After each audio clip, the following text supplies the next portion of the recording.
প্রিয় দর্শক, আসসালামু আলাইকুম। সবাইকে অনেক অনেক প্রীতি ও শুভেচ্ছা। দেখতে পাচ্ছেন এই মুহূর্তে রয়েছি ঢাকার ঐতিহাসিক গাবতলী গবাদি পশুর হাটে, এবং এরই মধ্যে হাটে ক্রেতা প্রবেশ করতে শুরু করেছে এবং বেশ ভালো বেচা কিনা হচ্ছে। তো আপনারা এসে ঘুরে দেখতে পারেন এই হাটটি। এবং আমি যেখানে বর্তমানে রয়েছি সেখানে তিনটি গরু দেখছি যে এত ছোট সাইজের এবং সুন্দর। তার মধ্যে সবচেয়ে বেশি ছোট একটি ষাঁড় গরু বিশ্রাম নিচ্ছে। এই যে ষাঁড় গরুটা দেখতে পাচ্ছেন, সুন্দর একটি মানে খুব চালাক চতুর মনে হচ্ছে এই ষাঁড় গরুটাকে দেখে, যে ও মনে হয় ছেড়ে দিলে মনে হয় দৌড় দিয়ে কোথাও চলে যাবে, এরকম মনে হচ্ছে। ছোট জাতের একটি ষাঁড় গরু, দুই দাঁতের একটি গরু। এবং ব্যাপারী কাকার সঙ্গে আলোচনা করব। আসসালামু আলাইকুম কাকা। ওয়ালাইকুম সালাম। এটা কেমন চাচ্ছেন? এটা বাবা চাইতেছে 80,000। 80,000? জি। আজকের দরদাম কেমন দিল? দরদাম ধরেন 70-এর বেশি পাইনি বাপ। 70-এর বেশি পাননি? 65-70।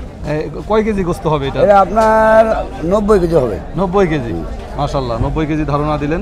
তো আশা করতেছেন কেমন এবারে ঈদে? তবে কাস্টমার নাই তো। কাস্টমার একটু কম কাস্টমার নাই আব্বা। এবং পাশে একটু দেখতে পাচ্ছি আর একটা, এটার দাম কেমন? এটা আপনার 80 হলে ছাড়ি দেবো ভাই। 80 হলে? 1000 কম হলে ছাড়বো। আর পাশে যে একটা শুয়ে আছে ছোটটা, ওটা বিক্রি বাপ। ওটা বিক্রি? কত বিক্রি? ওটা বিক্রি হয়েছে আপনার 2,80। 2,80? মাশাআল্লাহ মাশাআল্লাহ। প্রিয় দর্শক, এটি 78,000-এ বিক্রি হলো। দেখতে অনেক চতুর চালাক মনে হচ্ছে। চেহারাটা একটু দেখাই। এইমাত্র শুয়েছে, থাক। এই যে সেই চতুর যে চালাক, চেহারা দেখলে বোঝা যায় যে কোন গরু চালাক একটু বেশি। ঠিক তেমনটি আমার কাছে লাগছে। অনেক সুন্দর জাতের ছোট মাঝারি ষাঁড় গরু রয়েছে।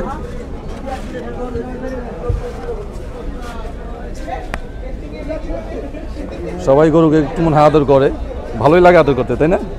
ভাইয়া, তোমার কি পছন্দ গরু? হ্যাঁ, আমার গরু পছন্দ। লাল না কালো? কালো গরুটা বেশি। বড় না ছোট? ভাই সবারই তো বড় গরু পছন্দ, কার আবার ছোট গরু, কিন্তু বাজেট অনুসারে গরু কেনা আচ্ছা বেচা। আচ্ছা, ঠিক আছে, দোয়া রইল। মাশাআল্লাহ, এই সেই পুচকি দেখতে পাচ্ছেন দর্শক। অনেক ছোট জাতের ছোট্ট একটি সাইজের গরু, অনেক চালাক চতুর একটি গরু।